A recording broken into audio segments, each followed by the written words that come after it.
Assalamualaikum warahmatullahi wabarakatuh. Selamat bertemu kembali dengan mata kuliah Pengantar Hukum Indonesia. Dalam kesempatan ini kita akan membahas topik mengenai hukum tata negara. Nah, mengawali perkuliahan ini kita akan mencoba mengetengahkan tentang pengertian hukum tata negara. Berbicara HTN atau hukum tata negara berarti berbicara tentang organisasi negara. Jadi maksudnya bahwa ketika berbicara tentang hukum tata negara, maka kita akan diajak untuk memahami organisasi suatu negara yang disusun berdasarkan hukum tata negara positif dari negara yang bersangkutan. Ya, hukum tata negara positif, hukum positif itu hukum yang berlaku saat ini, gitu. Nah, di mana untuk dapat memahami hukum tata negara positif tersebut, ada pada ilmu hukum tata negara yang menjadi kajiannya. Seperti halnya organisasi negara Indonesia, disusun berdasarkan hukum tata negara Indonesia. Dengan demikian, yang dimaksud dengan ilmu hukum tata negara atau Staatsrecht adalah ilmu yang mempelajari susunan atau tata suatu negara tertentu. Misalnya Indonesia, Jerman, Rusia, Amerika, Inggris, dan sebagainya. Oleh sebab itu, dapat dikatakan bahwa hukum tata negara mengkaji tentang organisasi daripada negara, jenis-jenis alat perlengkapan negara, dan hubungan kekuasaan dari alat perlengkapan negara tertentu itu. Nah, kemudian para ahli belum memiliki kesamaan pendapat tentang pengertian hukum tata negara atau HTN. Jadi, meskipun mengenai pengertian dari hukum tata negara Indonesia sampai sekarang, para ahli belum memperoleh kesatuan pendapat. Karena dari masing-masing pendapat mempunyai cukup alasan-alasan yang menjadi dasar pendapatnya itu. Hal itu disebabkan karena ilmu hukum dari hukum positif Indonesia sebagian dibangun dan dikembangkan oleh dunia ilmu pengetahuan barat, khususnya negara Belanda. Yang jelas, istilah hukum tata negara merupakan hasil terjemahan dari perkataan bahasa Belanda, yaitu Staatsrecht, ya, di mana sudah menjadi kesatuan pendapat di antara para sarjana hukum Belanda untuk membedakan antara hukum tata negara dalam arti luas atau Staatsrecht in ruime zin dan hukum tata negara dalam arti sempit atau Staatsrecht in enge zin. Nah, dari perbedaan hukum tata negara dalam arti sempit dan arti luas tersebut, maka dapat dikatakan hukum tata negara dalam arti sempit itulah yang dikatakan sebagai hukum tata negara.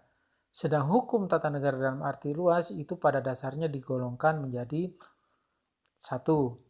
Hukum tata negara dalam arti sempit Staatsrecht in enge zin itu dipersonifikasikan sebagai hukum tata negara atau Staatsrecht.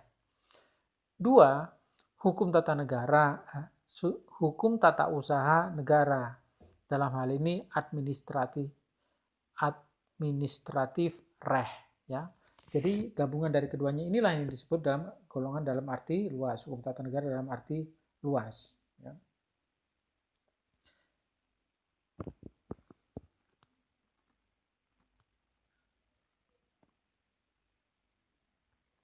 Nah, atas dasar perbedaan jenis yang dilihat dari pengertian dalam tugas kenegaraan yang mengakibatkan keharusan pembedaan jenis alat perlengkapan negara yang dikaji oleh ilmu hukum tata negara sebagaimana di atas. Maka dari pembagian hukum tata negara dalam arti luas yang memunculkan penggolongan hukum tata negara dalam arti sempit dan hukum administrasi negara atau hukum tata usaha negara, ya. Itu pada prinsipnya merupakan kajian dalam ilmu hukum tata negara positif. Nah, pengertian hukum tata negara, ya, Dari hal-hal yang diuraikan di atas, ya, dengan demikian yang dimaksud dengan hukum tata negara dalam arti sempit adalah hukum mengenai organisasi negara pada umumnya, ya. Hubungan penduduk dengan warga negara, pemilihan umum, kepartaian, cara menyalurkan pendapat dari rakyat, wilayah negara, dasar negara, hak asasi, lagu, bahasa, lambang, pembagian negara, ya, atas kesatuan-kesatuan kenegaraan dan sebagainya. Mengenai sistem pemerintahan negara atau struktur governmental, ya, mengenai kehidupan politik rakyat dalam hubungan dengan susunan organisasi negara. Mengenai susunan negara, tugas dan wewenang, perhubungan kekuasaan satu sama lain, ya, serta perhubungan dengan rakyat. Dari alat-alat perlengkapan ketatanegaraan sebagai jabatan tertinggi yang menetapkan prinsip umum bagi pelaksanaan berbagai usaha negara. Tuh. Jadi yang dimaksud pengertian hukum tata negara, pengertian dalam arti sempit, ya, seperti barusan diuraikan.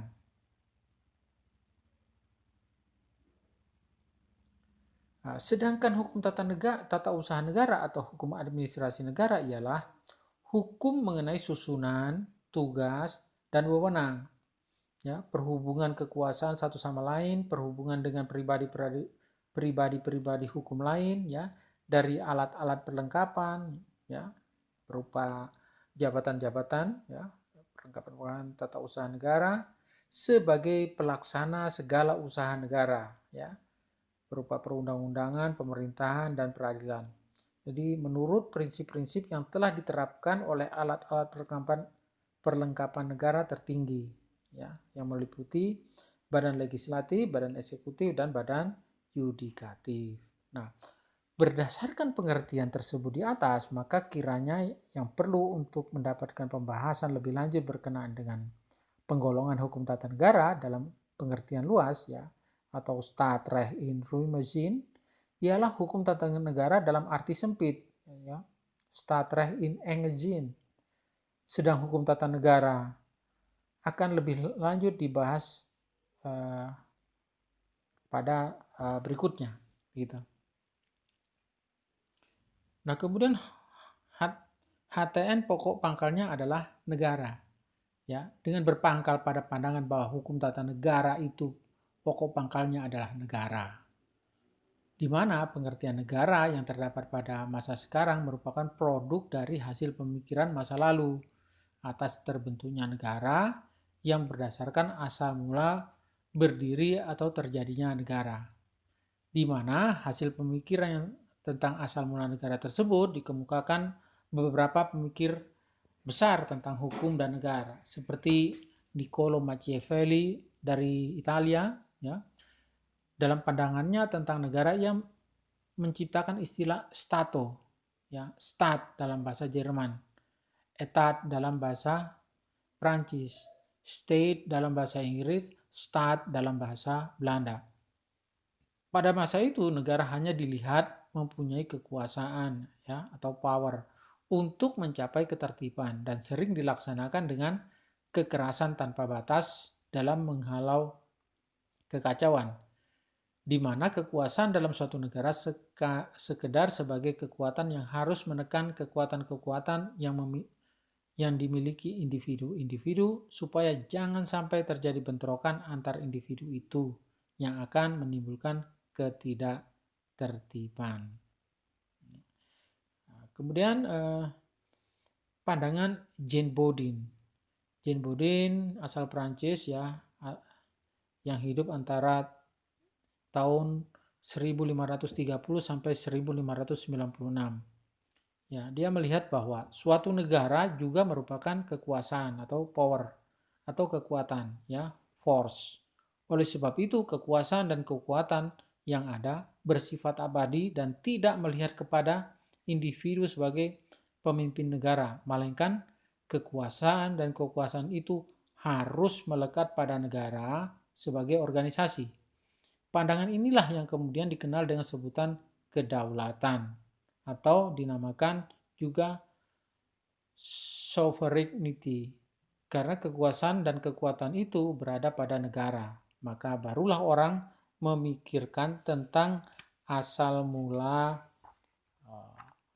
kekuasaan dan kekuatan yang ada dalam suatu negara, dan juga memikirkan sebab-sebab munculnya kekuasaan dan kekuatan yang terus-menerus ada pada negara.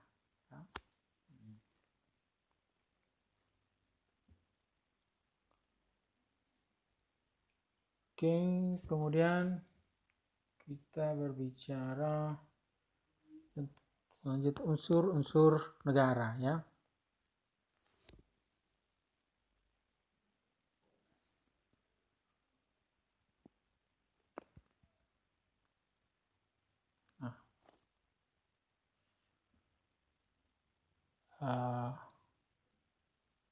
Unsur-unsur negara itu meliputi hal-hal berikut. Unsur pertama yaitu rakyat. Rakyat merupakan salah satu bagian yang harus dipenuhi dalam negara, karena rakyat merupakan komunitas manusia yang berada dalam kehidupan masyarakat yang bertujuan untuk mewujudkan suatu negara. Karena tujuan itu, keanggotaan dari masyarakat manusia yang ada pada suatu negara. Demikian itu kemudian lazim disebut sebagai bangsa atau nationality. Dalam bahasa Prancis disebut nationalité, sedang dalam bahasa Jerman disebut nationalitat. Orang yang menjadi anggota dari masyarakat itu disebut warga negara. Jika bentuk negara tersebut republik, ya, sedang bila bentuk negara itu monarki disebut kaula negara. Kemudian yang dimaksud dengan kebangsaan. Yang dimaksud dengan kebangsaan ialah siapa-siapa warga negara atau kaula negara dari suatu negara. Yang berwenang menentukan siapa warga negara atau kaula negara adalah negara yang bersangkutan itu sendiri. Hal demikian telah diterima oleh hukum internasional. Artinya, hukum internasional mengakui bahwa tiap-tiap negara itu sendiri yang menentukan siapa yang dimaksud menjadi warga negara atau kaula negaranya. Dan hukum internasional tidak ikut campur tangan dalam menentukan status kebangsaan seseorang, serta tidak ikut mengadakan pembatasan-pembatasan dari tiap masing-masing negara. Tidak semua orang yang berada di dalam suatu negara merupakan warga negara atau kaula negara dari negara itu. Kemudian asas pokok untuk menentukan kewarganegaraan seseorang memiliki status warga negara disebut bipatrida. Ya. Jadi sebelum kita membahas lebih lanjut tentang kewarganegaraan seseorang pada suatu negara, terlebih dahulu kiranya perlu untuk dikemukakan kedudukan manusia dalam negara. Di dalam suatu negara, selain diadakan pembagian warga negara atau orang asing, masih ada lagi pembagian, yaitu antara penduduk dan bukan penduduk. Adapun yang menentukan siapa penduduk dan siapa bukan penduduk itu juga negara yang bersangkutan. Nah, menurut Supomo, yang dimaksud dengan penduduk ialah orang yang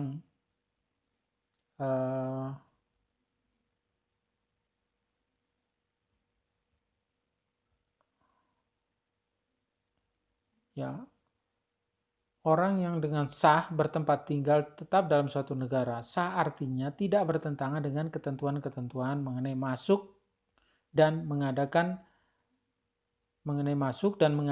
tentang tinggal tetap dalam negara yang bersangkutan. Sedang bukan penduduk adalah orang yang bertempat tinggal tidak tetap dengan tujuan tertentu di dalam negara yang bersangkutan, di mana orang tersebut hanya sementara bertempat tinggal dengan maksud mencapai tujuan tersebut. Nah, asas pokok yang digunakan sebagai dasar menentukan kewarganegaraan seseorang adalah asas keturunan atau ius sanguinis. Maksudnya, warga negara dari suatu negara itu semula terdiri dari orang-orang yang mempunyai satu keturunan dari satu nenek moyang. Dalam hal ini, pertalian darah merupakan faktor yang sangat penting. Akan tetapi, sejak suatu negara didatangi oleh orang-orang dari negara lain dan mempunyai keturunan yang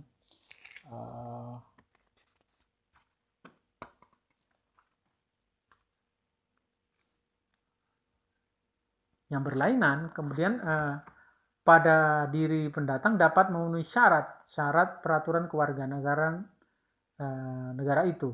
Maka kemudian keturunan yang dia lahirkan disebabkan oleh tempat di mana faktor keberadaan bertempat tinggal bersama akan turut juga menentukan terhadap kewarganegaraan seseorang.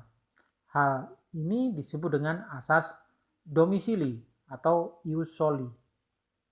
Karena penganutan suatu asas penentuan kewarganegaraan suatu negara berdasarkan persamaan keturunan, ius sanguinis, dan persamaan bertempat tinggal, ius soli, itu memungkinkan sekali terjadi seseorang memiliki dua status kewarganegaraan, bahkan tidak memiliki status kewarganegaraan. Ya.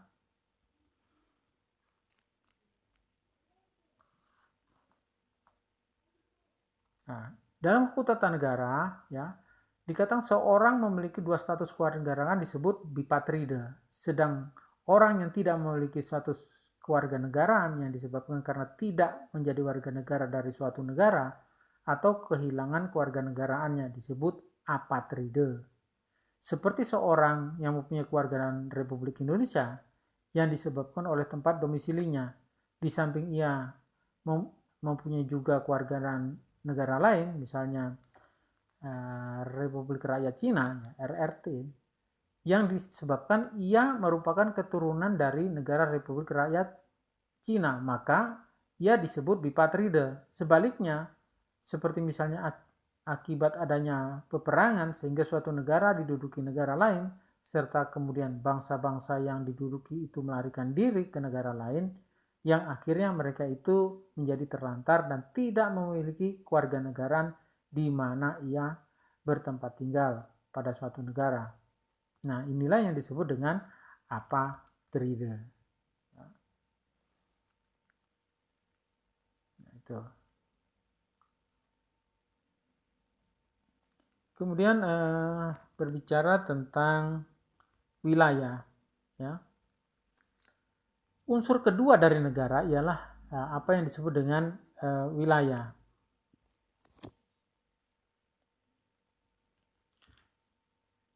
Yang dimaksud dengan wilayah yaitu bagian muka bumi tertentu yang dijadikan tempat utama bagi warga negara untuk melaksanakan organisasi negara, menjadi tempat menjalankan tugas dalam usaha mencapai tujuannya.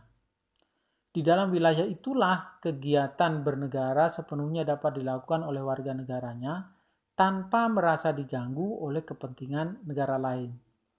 Oleh sebab itu, hak suatu negara untuk menjalankan kekuasaan atas wilayahnya itu sifatnya mutlak. Artinya, negara lain tidak boleh ikut campur dalam mengurus urusan negara tertentu. Hak negara untuk menjalankan kekuasaan atas wilayahnya itu dapat dipisah-pisahkan dalam beberapa hak. Antara lain, 1. Hak negara atas penghormatan daerahnya oleh daerah lain. 2. Hak negara untuk menentukan kedudukan daerahnya, termasuk melepaskan sebagian dari daerahnya. Ketiga, hak negara untuk menjalankan tindakan-tindakan penguasa dalam daerahnya. Jadi, dengan demikian dapat dikatakan bahwa wilayah negara itu merupakan 1. Lingkungan kekuasaan dan lingkungan wewenang. 2. Syarat mutlak bagi penyelenggaraan kesejahteraan yang kekal dari masyarakat. Nah, lingkungan kekuasaan dan lingkungan wewenang itu tidak hanya meliputi wilayah dalam arti sempit saja, yaitu wilayah daratan, melainkan juga meliputi wilayah lautan di sekitar daratan itu, ya, laut teritorial. Sedang lautan di luarnya merupakan laut terbuka atau laut bebas. Nah, demikian pula udara di atas wilayah, ya. Itu udara di atas wilayah daratan dan lautan itu merupakan lingkungan kekuasaan negara yang bersangkutan. Lain daripada itu, menurut ketentuan hukum internasional, ditentukan bahwa kapal laut yang berlayar di bawah bendera suatu negara di laut terbuka dan tempat berdiam serta tempat kerja perwakilan-perwakilan merupakan wilayah negara yang bersangkutan, di mana bendera kapal laut itu dikibarkan. Dengan begitu, sebagai tempat untuk melakukan organisasi negara dalam usaha mencapai tujuan negara, maka wilayah negara terbagi menjadi 3 bagian, yaitu darat, laut, dan udara. Ya.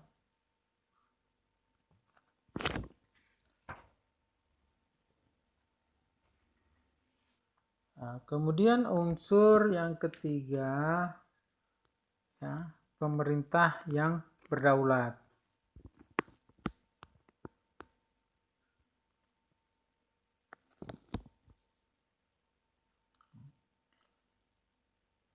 Secara sederhana dapat dikatakan, menurut hukum tata negara, pemerintah yang berdaulat itu terbagi menjadi beberapa teori daripada kedaulatan itu. Di antaranya teori kedaulatan Tuhan, teori kedaulatan raja, teori kedaulatan negara, teori kedaulatan hukum, dan teori kedaulatan rakyat.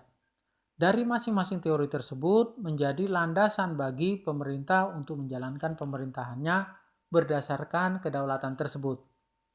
Apakah memakai kedaulatan Tuhan, raja, negara, hukum, atau rakyat? Jawaban dari pertanyaan tersebut tergantung pada sebuah pilihan negara itu dijalankan. Apakah berdasarkan kedaulatan Tuhan, raja, negara, hukum, atau rakyat. Nah, kemudian ciri masing-masing bentuk pemerintahan yang berkedaulatan, pembicaraan mengenai bentuk negara, sistem negara.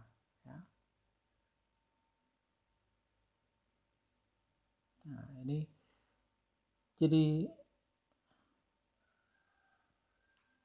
Jadi ciri masing-masing bentuk pemerintahan yang berkedaulatan. Nah, ciri masing-masing bentuk pemerintahan yang berkedaulatan, baik kedaulatan Tuhan, raja, negara, hukum, atau rakyat, itu dapat dilihat dari cara pemberian kekuasaan itu dijalankan oleh penguasa negara. Apabila kekuasaan itu dijalankan oleh penguasa didasarkan atas kehendak Tuhan, maka penyelenggaraan negara tersebut berdasarkan kedaulatan Tuhan. Namun, dalam prakteknya, penyelenggaraan yang berdasarkan kehendak Tuhan itu akan dijalankan oleh seorang raja, sehingga pada akhirnya memunculkan bentuk pemerintahan yang dijalankan berdasarkan kedaulatan raja. Sedangkan bentuk penyelenggaraan negara yang dijalankan oleh penguasa didasarkan kehendak negara, maka kekuasaan negara itu berdasarkan kedaulatan negara. Sebaliknya, apabila negara dijalankan oleh penguasa itu berdasarkan hukum yang diciptakan oleh negara, lalu kemudian hukum itu mengikat negara yang menciptakan, maka pemerintahan itu berdasarkan kedaulatan hukum. Pada dasarnya, hukum yang diciptakan oleh negara tersebut berasal dari kehendak rakyat yang menguasai kekuasaan negara, karena negara merupakan penjelmaan dari seluruh rakyat dengan melalui perjanjian masyarakat atau kontrak sosial. Maka pemerintah negara harus tunduk pada kehendak rakyat. Sehingga pemerintahan negara yang berdasarkan kehendak rakyat disebutlah pemerintahan yang berkedaulatan rakyat. Nah, kemudian pembicaraan mengenai bentuk negara dan sistem pemerintahan negara. Ya. Jadi sebagaimana yang telah diulas tadi, kiranya sampailah pada pokok pembicaraan kita mengenai bentuk negara daripada negara, yaitu sistem pemerintahan negara yang ada pada negara. Menurut teori-teori modern sekarang ini, menyangkut bentuk negara, ya, itu yang terpenting adalah satu, bentuk negara kesatuan atau unitarisme. Dua, bentuk serikat atau federasi. Yang dimaksud dengan bentuk negara kesatuan ialah negara yang tidak terdiri atas negara-negara bagian, serta kekuasaan untuk mengatur seluruh wilayah negara ada di tangan pemerintah pusat. Sebaliknya, bentuk negara serikat ialah suatu negara yang terdiri atas beberapa negara bagian yang masing-masing tidak berdaulat, sehingga negara yang berdaulat adalah gabungan dari negara-negara bagian itu. Misalnya negara Malaysia yang terdiri dari negara bagian yang masing-masing sendiri tidak berdaulat, ya, negara bagian Sarawak, Sabah, Kuching, Malaka, Johor, dan Kuantan. Nah, untuk lebih lanjut, kita akan berbicara tentang bentuk negara kesatuan, bentuk negara serikat, kemudian bentuk pemerintahan. Nah, seperti yang telah dijelaskan, yang disebut negara kesatuan atau unitaris apabila di dalam negara tidak ada negara melainkan kekuasaan negara, ya, yang dibagi pada kekuasaan pemerintah pusat dan pemerintah daerah. Negara Indonesia sebagaimana disebut dalam pasal 1 ayat 1 Undang-Undang Dasar 45 menyatakan, negara Indonesia adalah negara kesatuan yang berbentuk republik. Oleh karena itu, Indonesia suatu Eenheidsstaat, maka Indonesia tidak akan mempunyai negara dalam lingkungan yang bersifat stat juga. Daerah Indonesia akan dibagi dalam daerah provinsi dan provinsi dibagi pula menjadi daerah yang lebih kecil, kabupaten kota. Daerah-daerah itu bersifat otonom atau bersifat administrasi belaka. Semuanya menurut ketentuan aturan yang ditetapkan dengan undang-undang. Ya, gitu. Selanjutnya kita berbicara tentang negara serikat.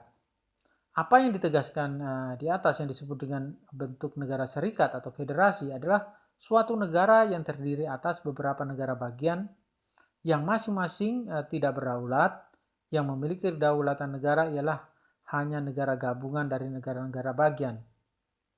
Permasalahannya kemudian, bagaimana perbedaannya dengan bentuk serikat negara atau konfederasi? Karena bentuk konfederasi atau state bond merupakan kebalikan dari negara yang berbentuk negara federasi atau bond stat. Oleh sebab itu, sesuatu konfederasi, ya, pada hakikatnya bukan negara, tetapi suatu serikat yang terdiri atas beberapa negara, dan tiap-tiap negara itu merdeka dan berdaulat sepenuhnya. Atau dengan perkataan lain, suatu konfederasi adalah suatu serikat negara-negara yang masing-masing merdeka dan berdaulat sepenuhnya. Di mana pengertian serikat itu ya hanya ikatan-ikatan tertentu yang diadakan antara negara-negara yang bersangkutan karena kepentingan bersama-sama atau karena perkembangan sejarah negara yang berserikat. Nah, dengan demikian dapat dikatakan bahwa suatu organisasi kenegaraan dapat dikatakan federasi apabila kedaulatan itu terletak pada organisasi gabungan dari negara-negara bagian yang menggabungkan diri itu. Sedangkan yang disebut suatu organisasi konfederasi apabila kedaulatan terletak pada masing-masing negara bagian yang bergabung itu. Nah, untuk itu dalam membedakan pengertian federasi dan konfederasi menurut George Jelinek mengambil sebagai ukuran adalah di mana letak kedaulatan itu. Kalau kedaulatan itu terletak pada gabungan negara, maka disebut federasi.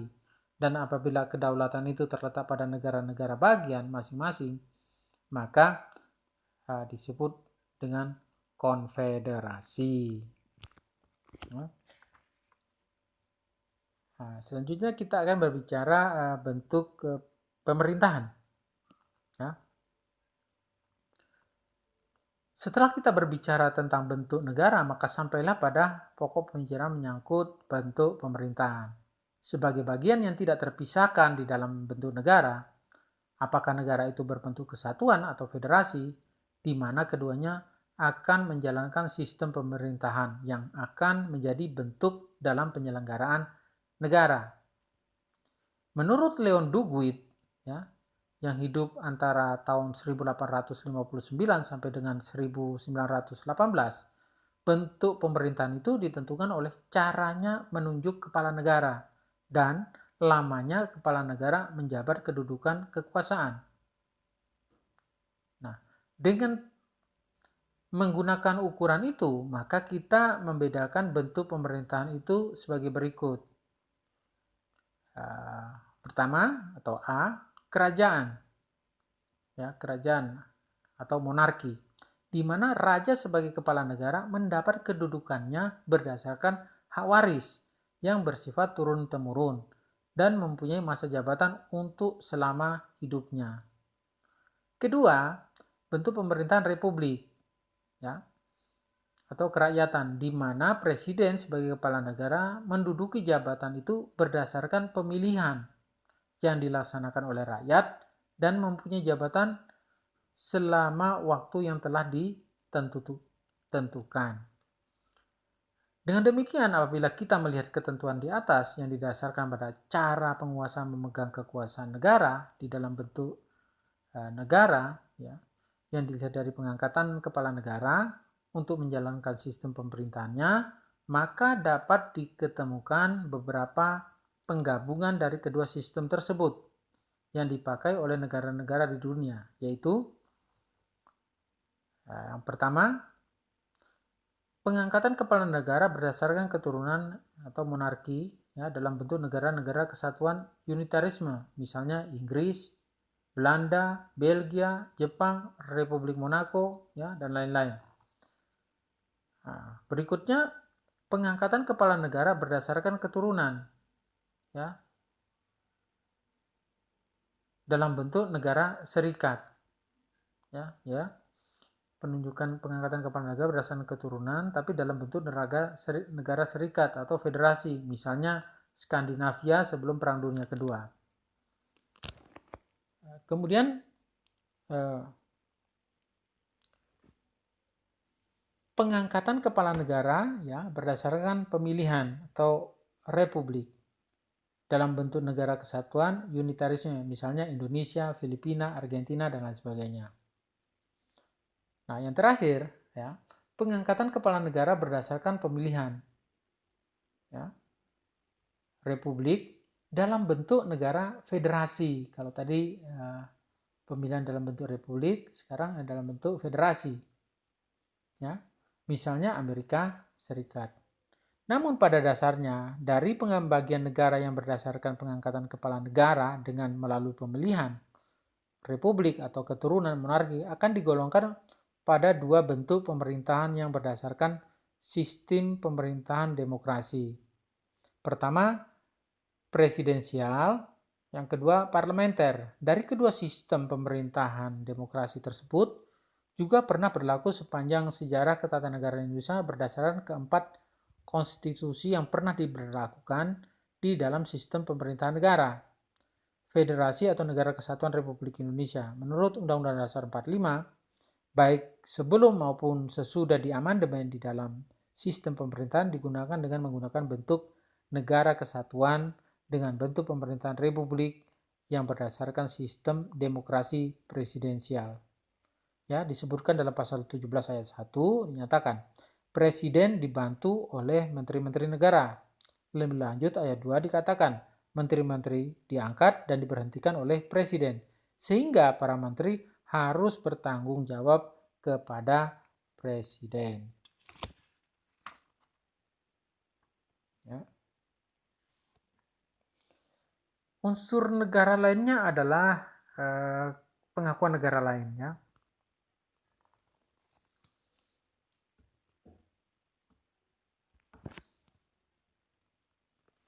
Nah, apa yang dijelaskan di atas menyangkut pengakuan negara untuk dapat dikatakan sebagai negara oleh negara lain apabila negara tersebut memenuhi unsur-unsur dari berdirinya negara.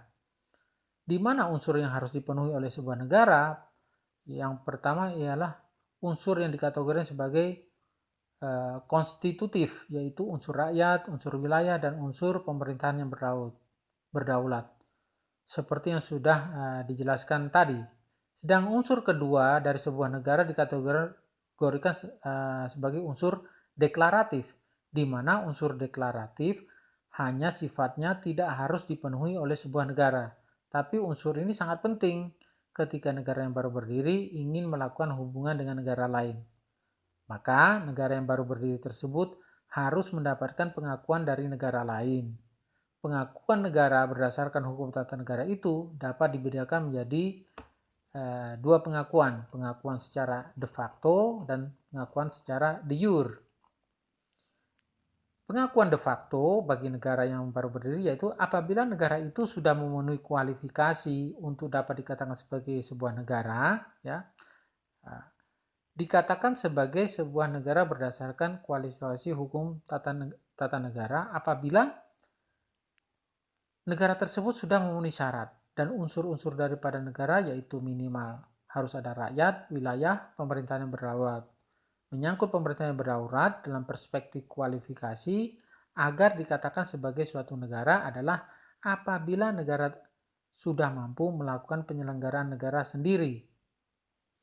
Nah, sedangkan pengakuan yang bersifat de jure atau pengakuan secara hukum, terutama hukum internasional, itu dimaksudkan agar negara-negara di dunia ini mengakui otoritas daripada sebuah negara yang baru berdiri tersebut.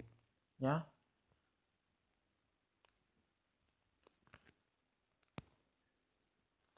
Ya. Jadi itulah yang bisa saya bisa kemukakan dalam kesempatan ini. Selanjutnya pada pertemuan berikutnya masih dalam bagian hukum tata negara, tapi kita akan berbicara perkembangan hukum tata negara, gitu ya. Jadi untuk topik hukum tata negara ini, yang bagian pertama ini saya cukupkan sampai di sini. Dengan akhir kata, saya ucapkan wassalamualaikum warahmatullahi wabarakatuh.